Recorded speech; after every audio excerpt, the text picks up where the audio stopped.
it going, guys? Brazil? Carlos.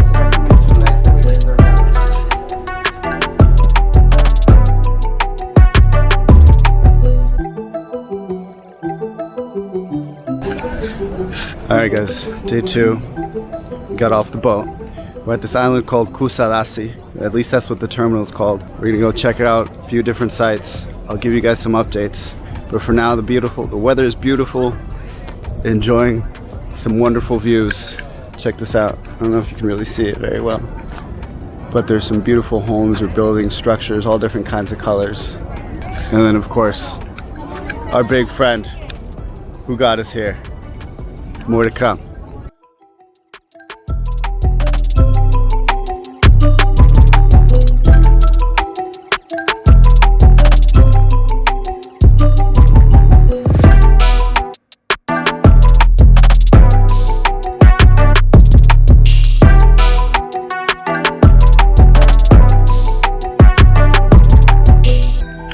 Alright guys, so on our way to the island of Hephaestus, we made a pit stop at the house of the Virgin Mary.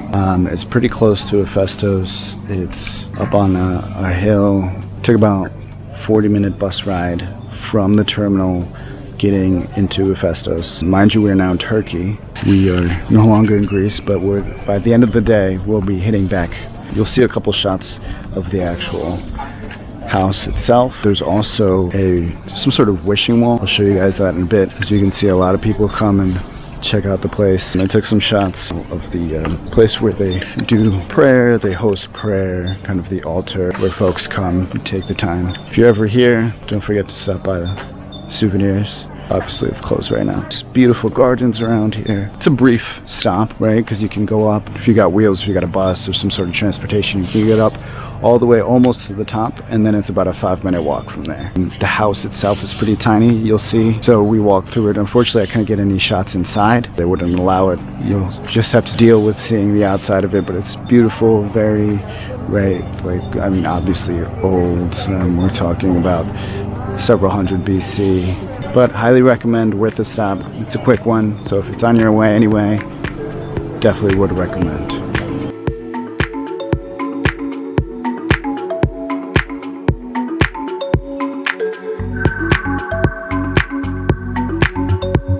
Another thing I learned being here is that apparently, in order for it to be verified as the House of the Virgin Mary, the church needed to demonstrate 3 facts that prove that this was the place she lived in.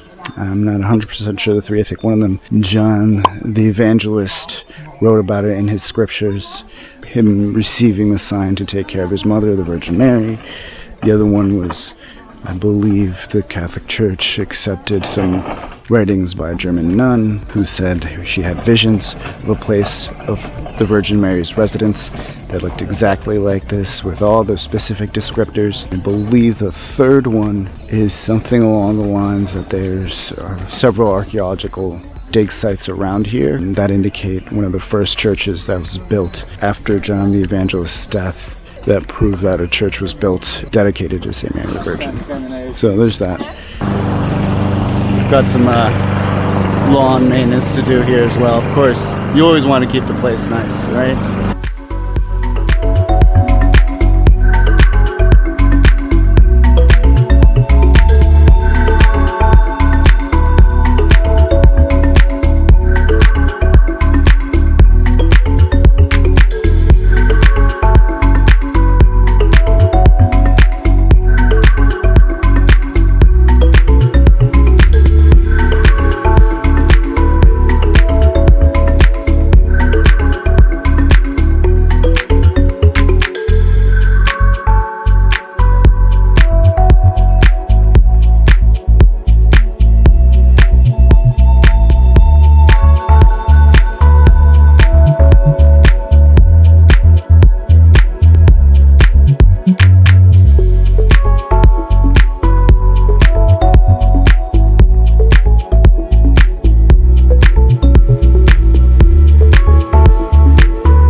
Alright guys, we made it to the library of Hephaestus. basically the end of the road coming in from the top of the hill that is Hephaestus. By the way, be careful, it gets slippery in here. These old stones are very old. They've been run down for centuries, so just watch your step. We are now in the library of Hephaestus. You got some shots earlier. This thing is centuries old. It's the third largest library in ancient history.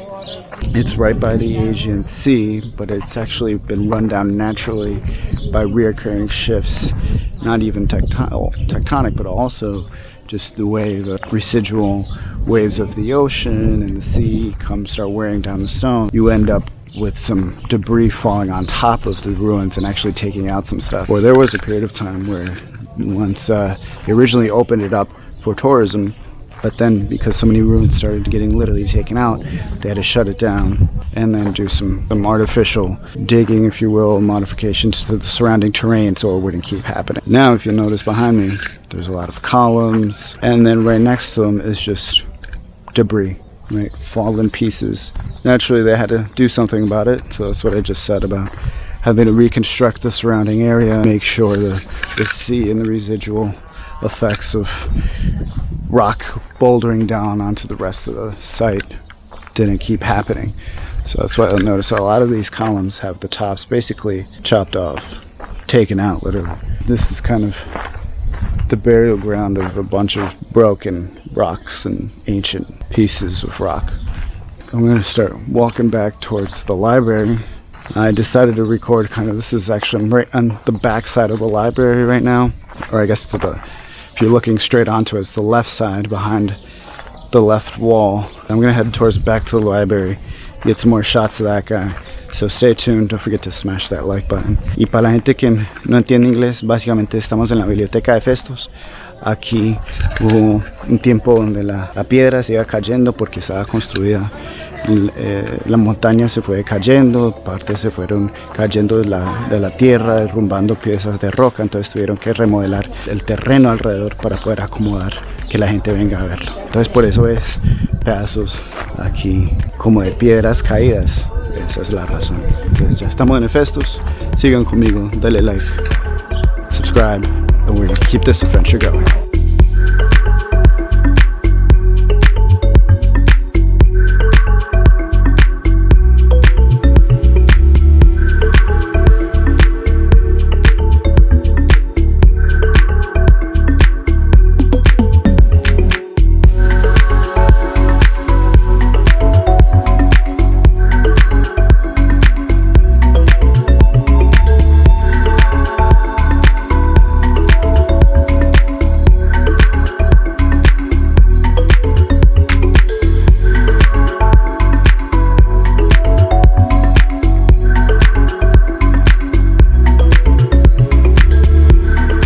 Guys, here we are at the island of Patmos, pretty much the second half of our day. We took a quick break on the cruise, got some rest. I wasn't feeling too hot earlier, but we're back in action. The island of Patmos goes way back until about the 11th century. The top of it, there's a monastery for Saint John, theologian of sorts, obviously a saint.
Alright guys, we are at the monastery. This was the monastery that was built in about 11th century BC by a guy named Christophilos in honor of St. John. We are in the island of Patmos, like I mentioned earlier, and we are going to continue our adventure here. We're actually surrounded by the monastery itself, but also inside is the church. I couldn't get any shots in there, unfortunately. They don't allow cameras or anything like that. Understandably, I did think it was beautiful, so check out these paintings on the wall. It's all frescoes, and you got your archways as well. Also, I found a new friend. This guy's name is Charlie. He's been here, he's about 13 years old. Super popular. Super popular. Yeah, doing an interview. Yeah, this is a very intense conversation I'm having. Yeah, serious business. Be careful, don't touch his belly or his side. Oh, okay, got it. It'll be more intense. I'll lose that one probably. Alright guys, we're gonna keep going, and I think the next phase here is going to be the actual museum. So come along, we're gonna keep having this wonderful adventure.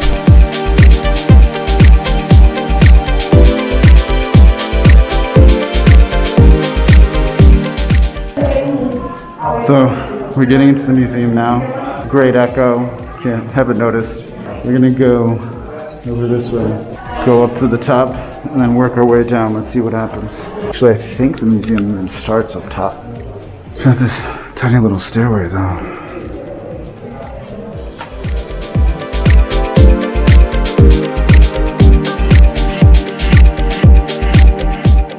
Alright, so we're back at the top. Well, actually, there's one more to go. But check this out, guys. I wanted to show you this. Look at these bells. So I showed you them earlier from the front, but this is the back side. I'm going to try to get a little closer here, but it's about as close as I can get. But there's 5 bells here, and there's another 2 right here. So you can almost see it right through there. Fun fact, on the island of Patmos and surrounding islands, because it is an archipelago, 365 islas. Islas no, iglesias, perdón. There's about 365 different churches in the archipelago that Patmos is in, but there's also obviously the other islands. There's actually 1 per day of the year, and that's why they built them that way. From what I've been able to gather here, these monks work about in 8-hour shifts. Talking about capitalism from the beginning. So they would rest for 8 hours, work for 8 hours, and then pray for 8 hours. And then they just do that on repeat. But each one of these monks basically has assigned churches. Entonces, a cada monje se le asigna cierta cantidad de iglesias y son responsables por mantenerlas.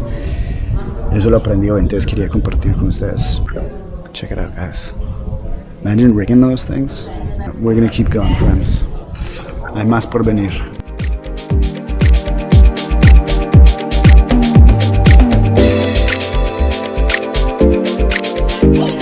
Alright guys, try to get some shots in the museum. Didn't turn out very well. Technically I'm not allowed to have a camera in there at all anyway. I took what I could, but the museum is amazing. There's all sorts of relics, all sorts of stuff going on in there. And so I decided to walk out after a bit and then just stand here and enjoy this incredible view.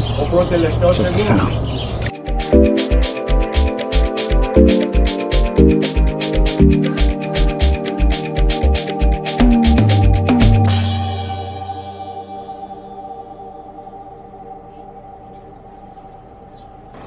Alright, we're headed back to the bus. Calling it a day, folks. Get back on the cruise. So we're headed back. We're gonna hit the cruiser, the big Norwegian Jade. First we gotta get on the bus, then a small boat, then on the Norwegian Jade. But I think after that it's gonna be a low-key night. But anyway, more to come, so stay tuned.